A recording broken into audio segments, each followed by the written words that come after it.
agaasimin hore ee hay'adda sirdoonka federaalka Soomaaliya Fahad Yaasiin Xaaji Daahir ayaa madaxweynaha Soomaaliya Xasan Sheekh Maxamuud u soo jeediyay inuu xiriirka u jaro dawladda Itoobiya maadaama oo ay soo hunguraysay dhulka iyo badda Soomaaliya.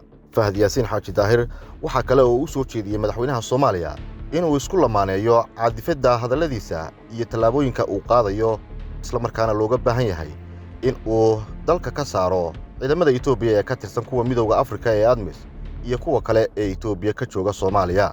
Fahad Yaasiin oo qoraal uu diray madaxweynaha ay warbaahintu heshay ayaa ku yiri qoraalkiisa sida tan: mudane madaxweyne, aqoonta aan ku leeyahay waxaan si buuxda u oran karaa inuu ka dhab yahay dareenkaaga iyo khudbadaha kala duwan ee aad jeedisay. waxaan hubaa inay run ka tahay caadifadaasi.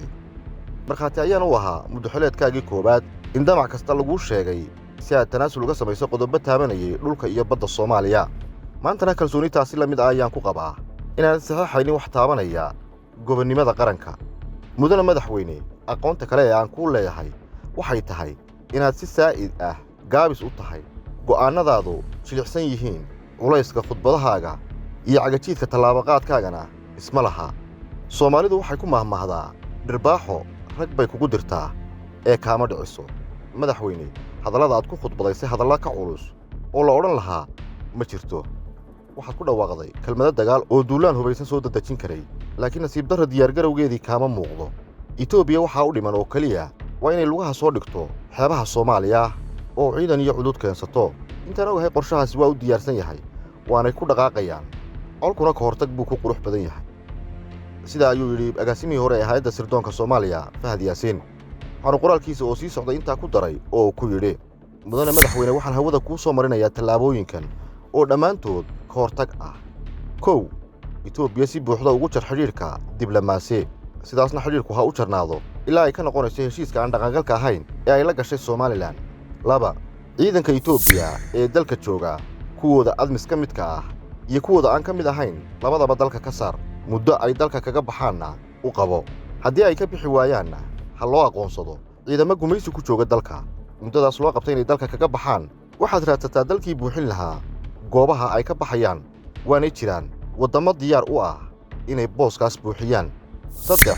dawladdu inay qaaddo olole diblomaasiyadeed oo dalalka Afrika ku soo wareega oo ka dhaadhiciya in midowga Afrika xarunteeda laga raro Addis Ababa maadaama ay ku xadgudubtay xeerarkii u degsanaa ururka. 4. in hawada Soomaaliya laga xidho duulimaadyada diyaaradaha laga leeyahay ama ka diiwaan gashan dalka Itoobiya. 5. dalalka aynu walaalaha nahay sida Turkiga, Eritrea iyo Masar waxaad la soo gashaa iskaashi difaac, waxaana dalka ka siisaa saldhigyo militari si ay qayb uga noqdaan amniga gobolka, amniga badda cas iyo gacanka cadmeed. kasagoo qodobada uu soo jeediyey Fahad Yaasiin waa uu sii wada qoraalkiisa oo waxa uu ku yidhi: mudane madaxweyne, waxaad isku hadlaysaa rabbiga iyo ummaddaada, waxaanad ogaataa awoodaha aad leedahay inay ku filan yihiin difaaca dalka. si sahal ah ayaad uga hortegi kartaa damaca guracan ee Itoobiya, waase haddii aad isku tashato. marna ha moodin taageero iyo xoog dibadda kaaga imanaya inuu joojin karo damaca waalan ee Abiy Ahmed. dunidu mar walba waxay odhan doontaa xaaladda ha la dejiyo, xataa haddii ciidanka Itoobiya ay xeebaha Soomaaliya qabsadaan. mudane madaxweyne, naxariista caalamka ha sugin, hana ku tashan ee waxaad sacabadaada ka buuxsan kartid iyo kaadhadhka culus ee gacantaada ku jira isticmaal oo daafac iyo duulaanba ka dhigo. mudane madaxweyne, marka gobonnimada dalka lagu soo xadgudbo waxaa qarsoomaya muxaafid iyo mucaarid. sidaa awgeed waxaannu diyaar u nahay inaannu ku garab galno cadowga dalkana aad tusto dadkaaga oo midaysan. waxaa si khasab ah in laga arko hoggaamintaada oo leh karti ay ku soo ururiso awoodaha kala duwan ee ku dhex duugan dadka Soomaaliyeed. sida ayuu Fahad ku soo gabagabeeyey qoraalkiisa uu ku soo codsiiyey madaxweynaha federaalka Soomaaliya Xasan Sheekh Maxamuud.